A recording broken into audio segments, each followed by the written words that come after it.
Parang ang tingin ng karamihan, nakapanig itong si Senator Tulfo, Raffy Tulfo, kay Makagago because of, ay kay Norman Mangusin because of the way he was presented. Parang binastos na bastos naman siya. So,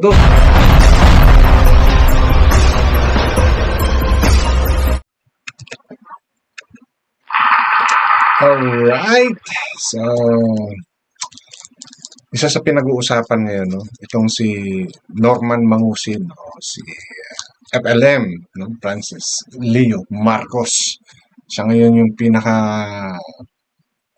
ano ngayon, hot issue, no, na natatabunan na itong ating control project, flood control. No? So, ano bang meron sa kanya? Dahil, bakit siya ngayon, ang usap-usapan, no, sa social media, and even sa mga news, dahil sa yung palitan nila ni Makagago ng pagbatikos, pangumuna, panginsulto, pang-aasar, nauwi talaga sa pag-aresto sa kanya. At sa pag-aresto sa kanya, marami ang natuwa, marami rin ang nagalit. Siyempre, of course, ang ilan sa mga natuwa dyan, si Makagago and the CIDG. Dahil isa sila sa parang binastos din itong si Norman Mangusin. Alam naman po natin yung naging role ni Norman Mangusin o ni FLM during pandemic. Talagang kumbaga mayroon siya mga challenge na it helps, no, yung ating mga kababayan during the pandemic. Kaya nga isa siya sa mga pandemic hero.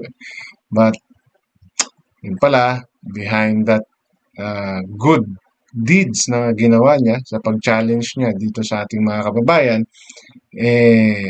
may nakatago pa lang something behind na ngayon ay unti-unti nang naglalabasan. No? Kung paano siya nang scam daw sa ating mga OFW. At yan ay may maraming mga pinakita. Kung nasubaybayan niyo po yung series of video ni Makagago dito kay FLM, malalaman ninyo po kung ano-ano ba talaga yung nangyari at kung paano ba hinaharap ni FLM yung mga sinasabi ni Makagago. Kung matutunghayan nyo yun, makikita nyo kahit pa paano na talagang there's something wrong sa inaasal ni Norman Mangusin. And because of that, na-file lang siya ng kaso ni Makagago. Sabi nga nila, napakasimple nung ikinaso sa kanya. Unjust vexation na pamamahiya, no, paggawa ng hindi maganda sa ating mga kababayan. And one of those ay itong asawa at magulang ni Makagago. Ang ilan lang, no, sa mga naging kasong isinampa sa kanya ni Makagago. And based dito sa aking mga napanood, nabasa, 12 counts, no, of unjust vexation yung kanyang na-receive from Makagago. So, yun po yung magiging content ng ating upload na to. And ingat nga po pala, no, maiba lang ako doon sa ating mga kababayan ngayon na nasa Middle East.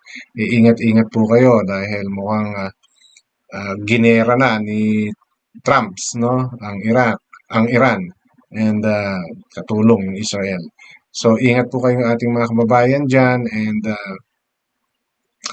kung kaya nyo pong lumayo dyan sa lugar kung saan inaatake ngayon, lumayo na po kayo, or kung may mga bunker, pansamantala po, no? And find refuge para po kayo ay maging safe. So sa ating mga kababayan na naiipit ngayon dyan sa Middle East, ingat-ingat po kayo. No? May mga nagsasabi, no, na diskarte ni Trump to para mapalayo siya doon sa lumalabas ng mga Epstein files, no, na kung saan talagang siya yung bumibida sa mga videos na yon, yung kanyang pagmumulestya sa mga minor de edad. And a lot more, no? So, segue lang po tayo ng konti doon, no? And ang topic po talaga natin is itong kay Norman Mangusin na nakakapagtaka nga naman, no? Unjust vexation, pero bakit inabot siya ng matagal sa kulungan? Bakit siya nakulong at bakit pa siya nakalbo? No?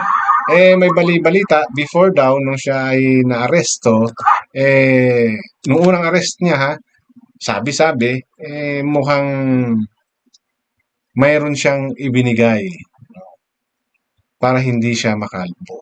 Kasi ngayon nakalbo siya eh. So, ang sabi ng iba, mukhang wala talagang pera.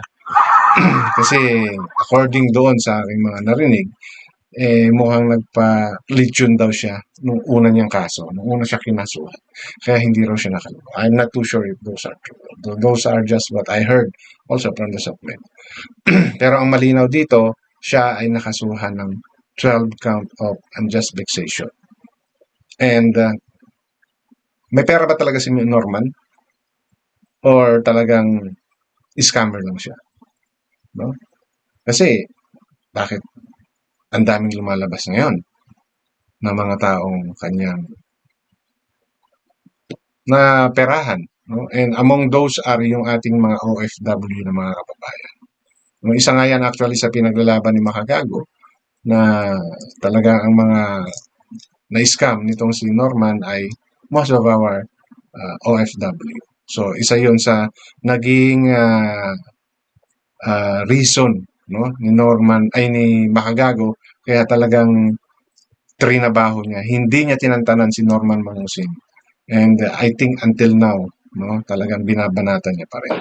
But for this episode, ang akin lang pong bibigyan ng pansin ay itong mga nasabi ng ilang mga commentator din na the reason kung bakit nagtagal no ang pagbibail ni Norman sa kanyang 12 count of unjust vexation case. So ito po, pakinggan po natin yung explanation dito ni Atty. Bueno na nagpaliwanag kung ano ba yung nangyari, bakit parang sa halagang 120 nahirapan siya mag-bail, no? He was arrested. Kaya namang magpiyansa agad because this is a very simple offense. Light felony na ito. Napakababang offense nito. So, on that day, pwede na agad mag-file ng motion to bail yung kanyang abogado. Kaya nga lang, mga problema niya, nangyari dito, yung si Makaji, ang kinaso sa kanya 12 counts of unjust vexation. So, ibig sabihin, 12 beses niya nakulit yung offense no, against the same person.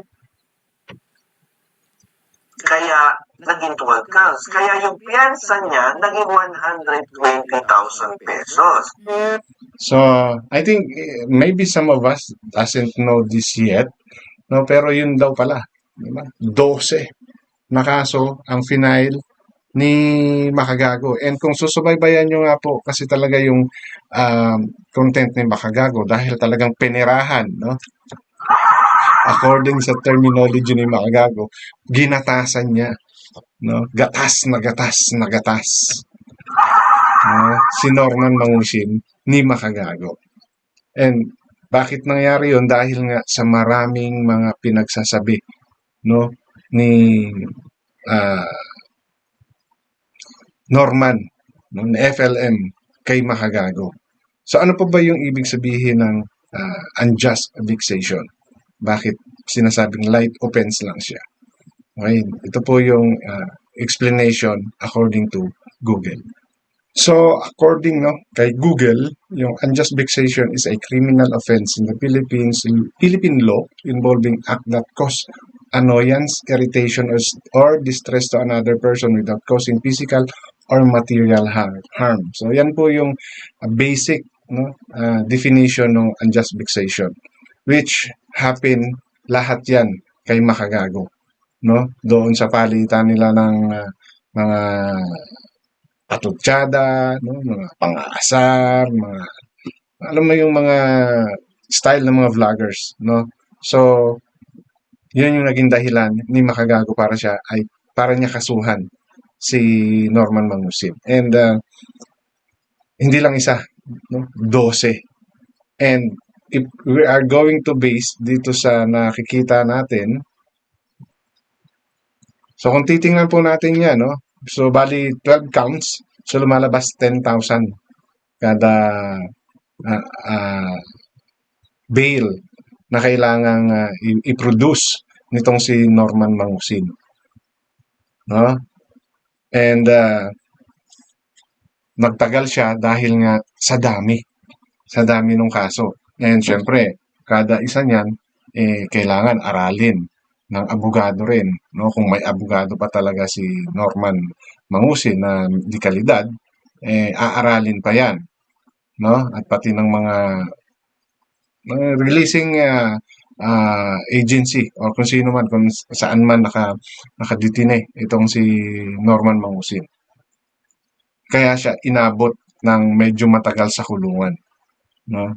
Kasi ito kumbaga anyhow you can bail out kung kasi bailable naman to na bailable. Ang problema nga lang kasi 12 na file cases. So iisa-isahing ayusin yan ng abogado ni Norman. Pero sabi niya medyo nasa top tier yung kanyang mga abogado kaya lang bakit nagtagal, 'di ba? And bakit ang tagal niyang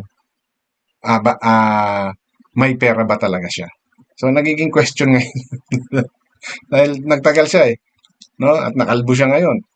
Talagang nakatikim siya ng kulungan. Naghimas rehas talaga siya dahil nga sa mga kasong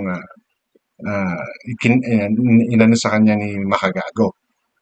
Diba? And kung maririnig ninyo dito based sa sinasabi ni Attorney Bueno, napaka-light case lang naman actually nitong naging kaso ni Norman. Ang problema nga, ang daming final ni Makagago. So, ilan lang doon is yung ang pambabastos sa nanay niya o sa magulang niya at doon sa asawa niya ni Makagago. No? So, actually, na-question din dito ni Attorney Bueno kung talaga bang may pera nitong si Norman Mangusin dahil bakit ang tagal makaproduce ng 120,000.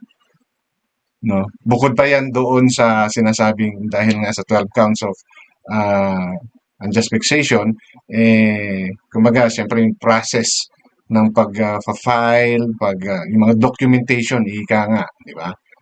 So, magtatagal yon. And, ngayon, kung talagang medyo dekalidad yung abogado, kahit pa paano, magagawa ng paraan para siya ay may bail out kagad. Pero bakit hindi nangyari yun? So, those are the questions sa pagiging talagang may pera ba si Norman Mangusin? No? And ngayon, may mga kumakalat na video, mukhang apologetic na siya, pero marami pa rin yung hindi na naniwala. Why? Because of his mouth also. Napanood ko naman because I'm always watching some of the video of Makagago.